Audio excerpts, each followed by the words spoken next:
আসসালামু আলাইকুম শিক্ষার্থীরা, আশা করি সবাই অনেক ভালো আছো। চতুর্থ শ্রেণীর গণিত ক্লাসে সবাইকে স্বাগতম। আজকের ক্লাসে আমরা 9 পৃষ্ঠা 1 নং এর সমাধান করব। খেয়াল করো, 1 নং এ দুটি সংখ্যা দেওয়া রয়েছে, বলেছে এর মধ্যে কোনটি বড়। তো এই সংখ্যা দুটি আমরা একটু খেয়াল করি। এখানে একক, দশক, শতক, হাজার, অযুত পর্যন্ত আছে, আর এই সংখ্যাটার মধ্যে একক, দশক, শতক, হাজার, অযুত, লক্ষ পর্যন্ত আছে। তাহলে দুইটার মধ্যে দুই রকম অঙ্ক সংখ্যা আছে। ঠিক আছে, দেখো এই ছেলেটি বলেছে আমার মনে হচ্ছে এই সংখ্যাটি থেকে বড়। কেন মনে হচ্ছে? কারণ 7 থেকে 9 বড়।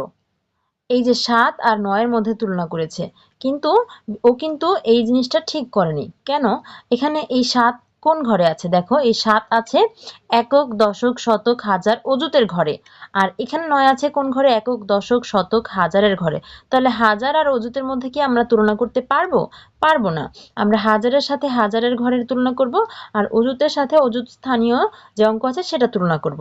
তাহলে ওর এই তুলনা কিন্তু সঠিক হয়নি। ঠিক আছে, আর এই মেয়েটি কি বলছে? অপেক্ষা করো, আমরা মাঝে মাঝে বড় সংখ্যা ভুল পড়ি। চলো সবগুলো অঙ্ক সঠিক স্থানে বসাই অথবা কমা দিই। এই যে সংখ্যা দুটি আছে এখানে, এই সংখ্যাটা হচ্ছে যে একক, দশক, শতক, হাজার, অযুত পর্যন্ত। আর এটা হচ্ছে একক, দশক, শতক, হাজার, অযুত, লক্ষ পর্যন্ত আছে। এখন এখানে যেহেতু লক্ষ পর্যন্ত আছে, যখন আমরা কমা বসাবো তখন এই সংখ্যাটা কি হবে? এটা হচ্ছে 3,71,020। আর এই সংখ্যাটা কি? এই সংখ্যাটা হচ্ছে 39,000। তাহলে তোমার এবার কি মনে হচ্ছে কোন সংখ্যাটা বড় হবে? এখানে যেহেতু লক্ষ পর্যন্ত আছে, তাহলে অবশ্যই এটাই বড় হবে, তাই না? এখানে বেশি অঙ্ক সংখ্যা, আর এখানে অঙ্ক সংখ্যা কম। এখানে আছে কি পর্যন্ত? এখানে অযুত পর্যন্ত আছে, আর এখানে আরো একটা ঘর বেশি আছে, যে এখানে খুব ভালোভাবে বোঝা যাচ্ছে এখানে আছে শুধুমাত্র অযুত পর্যন্ত, আর এখানে আছে লক্ষ পর্যন্ত। এখানে একটা স্থানীয় অঙ্ক বেশি আছে। তাহলে এই নিচের যে সংখ্যাটা আছে এই সংখ্যাটা বড় হবে। তখন আমাদের আর কোনো সংখ্যার সাথে, মানে একটা অঙ্কের সাথে আরেকটা অঙ্কের তুলনা করতে হবে না। যে 3-এর সাথে 3 কিন্তু তুলনা হবে না, এই 3-এর সাথে এই 7-এর তুলনা হবে। ঠিক আছে, আর এই 3-এর সাথে এখানে যেহেতু কিছুই নাই, তাহলে এই সংখ্যাটাই বড় হয়ে যাবে। এই সংখ্যাটা কত? এই সংখ্যাটা হচ্ছে 3,71,020। এই সংখ্যাটা বড়, আর 39,000 এই সংখ্যাটা হচ্ছে ছোট।